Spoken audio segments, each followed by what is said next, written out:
Hi there, it's Denise Eckert, and I love coming on here and sharing different ideas and techniques to help you create more happiness in your life. And today we're going to talk about rewiring stress and burnout. And today's guest is Cameron Allen. He is a neuroscientist and technologist with 18 years of translational neuroscience and 11 years of leading transformative groups whose work draws from psychology, functional neuroimaging, and immersive systems. His focus is not on fixing people, but on helping them recognize and shift the subtle survivor patterns that shape stress, burnout, self criticism, and disconnection. Welcome, Cameron. Thank you. Thank you. It's so good to be here. Thanks for having me. Now, what inspired you to do this type of work? Oh man, there's a lot of layers to it. Early on, I really wanted to go more towards engineering, and then a bit of a health crisis with my brother after a number of head injuries led to depression and into suicidal ideation and attempts, and none of the traditional methods really worked well for him. And so we were exposed to neurotherapy, which really the lights came on for him and shifted so much. And then so I shifted my career from aeronautical engineering over into psychology and then into neuroscience. And I've just got this really strong drive to understand like what's at the very base. And so I'm constantly going deeper and deeper to try to understand what's the root cause. And rather than just looking at the symptoms in life, and got out of college, went into work, constantly was looking at, okay, as soon as I get to this next level, this next stage, somehow it'll be easier. The load will lighten, things will get better. And it just always ended up just being great. I got to this new level. I'm functioning really well. Okay, but there's this other opportunity. There's these other things in life. Okay, so why don't we get to that level? And so I got to the place where I was just constantly building the amount of stress that I was carrying, and I was constantly just piling it on. And I finally got to the place where I realized that I wasn't terribly confident in my decisions anymore. I wasn't terribly focused. I was doing a lot, but at the end of the day, I couldn't really say what exactly got accomplished. And was still moving forward, still successful, but my quality of life just really started going down. And all along this journey, my whole goal has been how do we develop and make accessible neurotechnologies that can help individuals retrain their nervous system, retrain their brain, and increase capacity so they can experience life in ways that otherwise may not be accessible. And so as I went through my own journey and really spent 20 plus years in neuroscience, reviewing over 8,000 brain scans and looking at the fact that most everybody's actually experiencing a very similar issue, that the nervous system is taking a hit. We're constantly feeling that stress, and everybody is actually just feeling their symptoms rise throughout periods of their life of transition, of stress, of shifting into new roles, all these different things. But there wasn't a lot of really good education or understanding about how the brain and the body were connected and communicating and contributing to whether somebody tolerates that stress well or gets buried by it. And that's really been one of my goals, is to positively impact 50 million people. And I see the ways that we can do that are through technology, education, and research. And so that's really what has allowed me to land where I'm at now. Yeah, this nervous system regulation has become such a hot topic. And to It me, I've really always has. thought, okay, nerves, like I've had nerve damage in my body, but how does stress and your nervous system, how does that intertwine? Yeah. So essentially, the way we think about the nervous system is it is all of the mechanism through which we experience the world. So that can be our senses, our sight, taste, touch, sound, or all of that. It can also be how our brain is processing information that's coming in. And then we've got the sympathetic and parasympathetic nervous system, which are branches of it that are basically like the gas and the brake pedal. And so it's what allows us to accelerate and really meet stress head on, and then put the brakes on and go into rest digest. And when we're experiencing a lot of stress in our life, What happens is we hit the gas pedal and we keep the gas pedal pegged down for a long time. And then all of a sudden, our body's just, hey, you're running out of gas. You just really don't. If you keep doing that, you're going to be stuck on the side of the road. So it slams on the brake. And so our brake and our gas just gets mashed together. And so we're just burning up the engine and burning up the brakes at that point and fighting against ourselves. One way that you can think about stress is that it's not just a single event, and one stressor that hits one person isn't going to land with somebody else. But if you think about going shopping in the mall, and you're walking through the mall and you're continually buying one thing and you got a bag, cool, you're excited about that purchase. You move on to the next store and now there's another thing that's, oh, I really want that thing. Great, I'll pick that up too. You go to the next one and you're like, that one's not as interesting, I'm not going to go there. But you end up walking through the entire mall and you could end up with 25 bags, and that excitement that you had at the beginning is now you're exhausted, you're weighted down, you're carrying all this stuff, and you just realize, holy cow, I just bought a whole bunch of stuff, and now you got all the buyer's remorse, plus your body's physically tired, and it all just washes over you as you load all these things into the car. And what was an exciting and interesting experience actually ended up putting excess stress on the system and causing fatigue. And so that's and similar to how the nervous system works, that throughout life, we are able to tolerate a lot, but then we start picking up attachments. We start picking up expectations. My life should feel this way. And so anytime it's not feeling that way, now that's a stressor we attach to rather than just something that we just let go of and move on to the next thing. And so we accumulate baggage over time to where our nervous system just says, man, I'm done. I am tired. I need a break. So we end up going into oxidative stress. Adrenal fatigue are those chemicals that allow us to stay ahead of it, now get fatigued, and we have brain fog and all these other things that come along with it. Yeah, it's scary because we don't even realize that this is going on. And I find as well that stress stacks. It does, very And then much so. if we let ourselves stay in stress, we're fatiguing ourselves and we take on more because we don't have the energy to say no, and it's horrible. So, for Yeah. someone that works with this, what are some steps that we can take to protect ourselves or to change how we are dealing with things? Like, how do we rewire this? Yeah.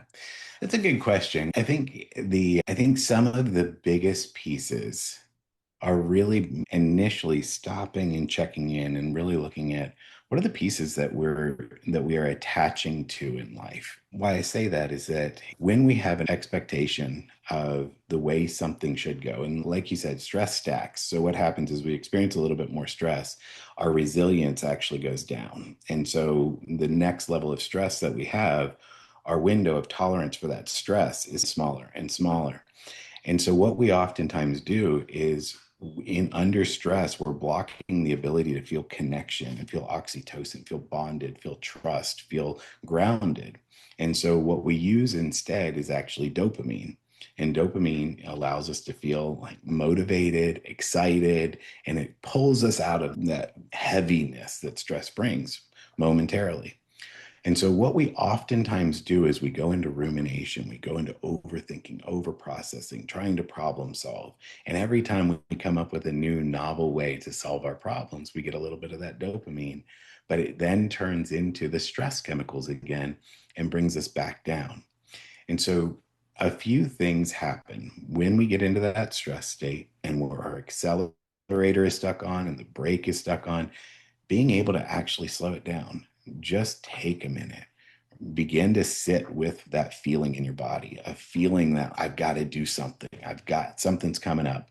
Because when we're in that stress state, our brain disconnects from our body. And so our body's trying to send all these signals to our brain saying, hey, something's up. And our brain interprets it as keep moving or something's going to catch up with you that's uncomfortable.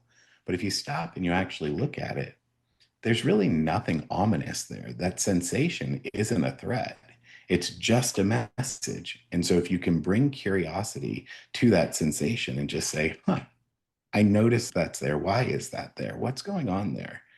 Rather than saying, I feel this thing in my body and this thing's coming up, and it's because so and so did this thing, or my life is like this, or my job is like this, or I've got to pay this. The moment we go from that curiosity of what is this to answering the question by saying it's happening because of this, that's when we actually attach to more stress. So curiosity keeps us open to actually allowing our brain and body to communicate more fluidly, and allows the vagus nerve to communicate to our brain and say, everything's okay. There's really nothing to actually worry about. So, one of the core principles, I think, is slowing down, noticing the intensity. Most people don't want to sit with it, but bringing curiosity to it rather than just having to sit in a mindfulness state and just be like, yep, it's there. I know it's there, just being stuck with it. Now, having the tool of curiosity to be like, huh, I wonder what that might be trying to tell me. I wonder where that's coming from. So, that's a big one. I think the other piece that is oftentimes really useful is that if you're trying to get away from stress, pick any stressor you'd like, whether it's your job or whether it's a relationship, whether it's whatever. If you're trying to get away from that feeling or that thing, you're only going to feel more of it. Our brain will hyper focus on that thing in order to help you stay away from it. So we're watching for it everywhere. But if we're able to actually shift out of that state and move towards something that's valuable, so if we set what's our daily win, what's something that we want to experience today that's going to be interesting, going to be valuable to us, whether it's the warmth of the sun or it's a relationship, a connection, making your kids laugh, anything that allows a part of your brain, the reticular activating system, to say, hey, I am going to focus on this one thing and I'm going to look for it. And our reticular activating system is really good at this. It's that thing that when you buy a new car, you learn a new word, you see that car everywhere, or you hear that word everywhere. So if you can intentionally set your mind towards a value, towards something that you want to experience, rather than in opposition to something you don't want to experience, now your nervous system can actually relax. It now can start priming and moving towards that thing that is actually enjoyable. And so that creates a really great stress buffer. And then there's a ton of other resources that we have internally. But one of the biggest things that we can do is move towards connection with ourselves or connection with somebody else that we value and is important to us. Because oxytocin, that love hormone that grounds us, that allows us to feel connected and feel safe, that's the piece that gives us the biggest buffer from stress. And now stress can come at us, but it doesn't stick. We don't get fixated. We're only getting fixated when our brain is in competition, when we're experiencing a whole bunch of stress chemicals, and now our brain believes we have to stay in survival mode. And so we are constantly saying, this is something to fight against. But the moment we fight against a discomfort, that actually causes an attachment to it, which does that piece that you were talking about, where it then becomes the stress that stacks on top of each other. So being able to come back into that relationship piece is huge to be able to create some stress buffer around that. Now, this is a strange question. So if our brain is always out there protecting us, and Mm-hmm. if we do have a stressor in our lives right at the moment, just say it's our job or our boss or whatever, and our brain focuses on that, what are the reasons why it will amplify that one stress?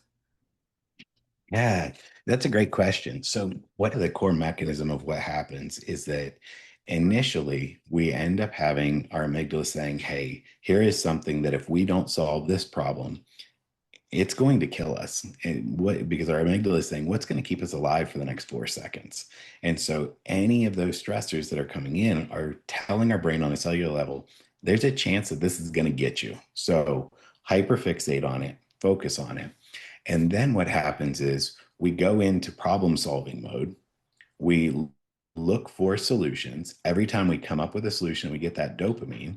That tells our amygdala, hey, you're going to be safe for the next roughly 90 seconds. But that turns into stress chemicals. And those stress chemicals, norepinephrine, adrenaline, and cortisol, activate what's called the hypothalamus, pituitary, and adrenal axis, that then activates the body and throws us into a fight or flight response, even if it's small. And then what this is doing to our brain networks is then a signal comes up from our body, hits our brain stem, hits our brain, and says, hey, look out, there's something here. And so when we go from having that dopamine and down into the stress chemicals, and for as good as the dopamine feels, we're going to feel equal amounts of stress. An area of our brain called the default mode network kicks up and it says, hey, yeah, you weren't very good at solving that problem last time, were you? It came back. It's going to keep coming back. You're going to keep on getting yourself in trouble. And it's the autobiographical memory that basically is telling you this isn't going to go well. You're not capable. This is not working.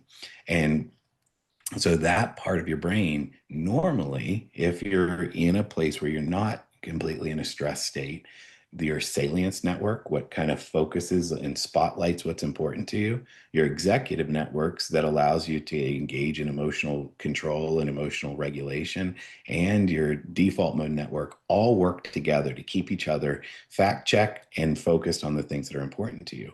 When we go into that stress state and we're not receiving those from our body, all of a sudden they say, yep, I'm out. And they start fighting with each other for resources. So the default mode network starts going into negative self talk and self deprecation. The salience network starts looking for evidence of why you're not capable, why things are going to go wrong, why things are going to be terrible. And then that sets up this expectation that, and every time we set up an expectation that synthesizes dopamine, and we need that expectation to come true in order for us to get dopamine, to feel motivated, to feel relaxed, to feel in control. So if all of a sudden your frontal cortex and executive network says, no, everything's fine. This expectation of you failing is not going to happen this time. Now your brain is like, yeah, but if that's true, now I was wrong, which means I'm out of control. And so our brain pushes us towards that negative experience in order to get that dopamine, because that is what tells our amygdala, this is what's going to keep you alive. This is what's going to keep you safe.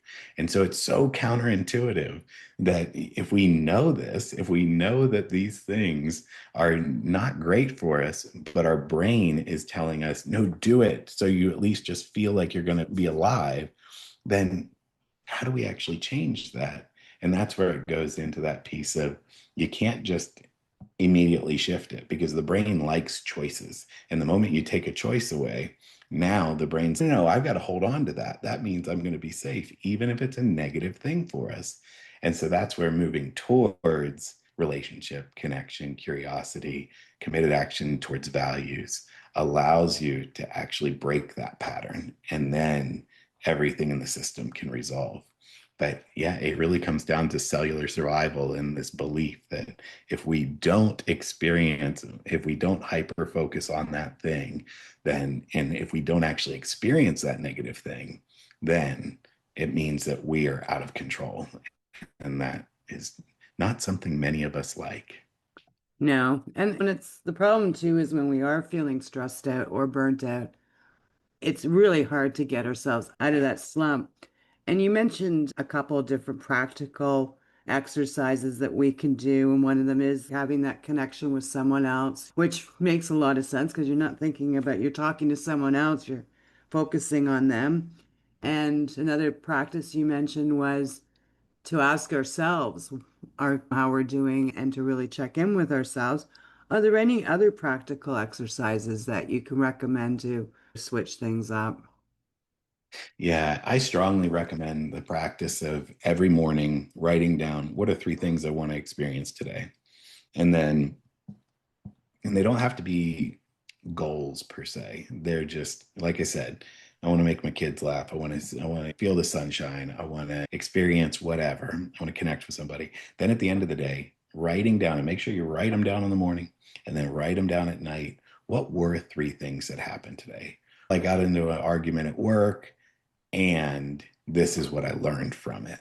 And so being able to take any of those intense experiences or things that could be interpreted as negative and say, wait a minute, no, there was something valuable that actually came out of that. And being able to find the value in what's considered the ghost notes, the thing that is happening in between the core experiences that we're experiencing each day. So that is a really good one. And then there's this whole idea of you've got these things that are practices like mindfulness, meditation, yoga, Pilates, Tai Chi, that are really amazing at strengthening the prefrontal cortex. And those practices, there's a bit of a downside. If you stop doing them, then the gains go away. And then you've got more of the protocol, which is a functional a practice that, or a functional protocol that actually allows for more of a permanent change. So if you think about it this way, practices are all about what's going to make me feel better than I am right now, just in this moment, what's going to shift my feeling. A deep breath, a connection, a moment to meditate, whatever that is. A protocol is something that you may not notice it in the moment, like whether it's virtual reality biofeedback or cold plunge and sauna or progressive stressors on the system, increasing cardio. Those types of things actually can build over time. They're not something that feels ecstatic right now in this moment, but it actually rewires the brain and changes the brain over time. And so there's a real important piece of finding that balance between what's a practical everyday solution that I can show up to that continues to allow me to shift my state when I need to, blended with what's the ideal protocol for me to do in the long term so that my brain can actually change, my nervous system can actually increase capacity. Because the cool thing is, when we've been in a stress state and our allostatic load, our resting stress point is up, we can actually turn that back down by practicing a number of different things. And when you're doing that, then all of a sudden, the things that came at you in life, there's a number of folks that I work with that recently a gentleman was saying that I went to this party. I'm usually really stressed out socially. And I went to this party and I realized halfway through the party that I wasn't stressed. I was talking to people. I wasn't anxious about anything. And my mind was telling me I should be anxious right now, but I could check in and I had no charge in my system. I could just be there. And so that's an indicator that the nervous system has come down and now capacity is expanded. And our mind still believes we're going to react. We still have a fear response to it when we realize it. But our nervous system is at a place where it can totally handle it and it's totally fine. And so I think balancing some of those practical practices with finding that ideal long term protocol is really important. Yeah, and that is why I created the Relax Now mobile app, and it's all Yeah. about short, easy, quick practices. And I know when I started Yeah. helping women with reducing their stress, the first thing that used to come out of their mouths is, I don't have the time. Like, you know what? Take those 5 minutes and it will make a Yeah, big difference in your life. It's all little absolutely. practices. It's meditation, qigong, sound bath. The sound bath practice on there is 6 minutes. Like, you've got Yeah. 6 minutes. You've got 6 minutes. Yeah. Absolutely. Yeah. Absolutely. And what's cool is when you do that for an extended period of time, all of a sudden time kind of dilates and your nervous system, it's only that you feel like you don't have time when you're stressed because Mhm. your mind is constantly running and jumping to the next thing. As soon as your mind quiets down, most everybody reports, I've got space, I've got time, I've got openness, I have choice. I can choose what I want to experience or not experience. And it's only, and I think to what you said, if anybody listening to this is in that mindset where they're saying, I don't have time for this, I don't have time to slow down, that is a really good indicator that your nervous system is running at a very high level and that the window of tolerance is pretty low at that point. So most things can hit you and throw you into a response that you may not love and that you may not really feel connected with your kids or your family or other people at work. So noticing whenever we go into those thoughts of, I would do this, but, or I could do this if, or I don't have time for this now, those are all really strong indicators that your nervous system is running at max. And that's the time where making a committed action and saying, no, I am going to carve out this time intentionally. I'm going to put it on my calendar and I'm going to prioritize this as a rock in my schedule. That is where the self care can begin to happen. And that's one of the first steps in really beginning to reduce that intensity of the nervous system just running you rather than you actually having freedom of choice. Absolutely. So we're going to be wrapping this up. So wherever you're watching or listening to this, I will have Cameron's information. So if you have any questions, please feel free to reach out and ask him your questions. So Cameron, what are your final words of wisdom to the audience today? Oh, I think the biggest thing is that for so many people, when we start talking about stress, they say, I'm not stressed. This is just how I am. This is just life. And if you are feeling that way, then I encourage you to take a step back. Think of the frog in the boiling water, that as the temperature rises, we don't notice how much we're carrying. But when we are carrying so much, even we're at this heightened stress state, you can be functioning really well, but it actually reduces your functional intelligence by 20 to 40%. And the accumulated stress, especially as you're getting closer and closer to 40 and then to 50, now so many of those resources that are compensatory resources that allow you to do really well in life are going to start slipping away and falling off. And then all of a sudden, the raw pieces are exposed. And then we're really struggling. So I encourage you to make the conscious choice to take care of yourself now rather than waiting until your system's in crisis. Still totally recoverable once you're in crisis. And being proactive is a really amazing gift you can give yourself. Absolutely. Thank you so much for that information today. It was amazing. And now I'm just leaving everybody a gentle reminder to slow down and enjoy life. And I'll see you in the next episode.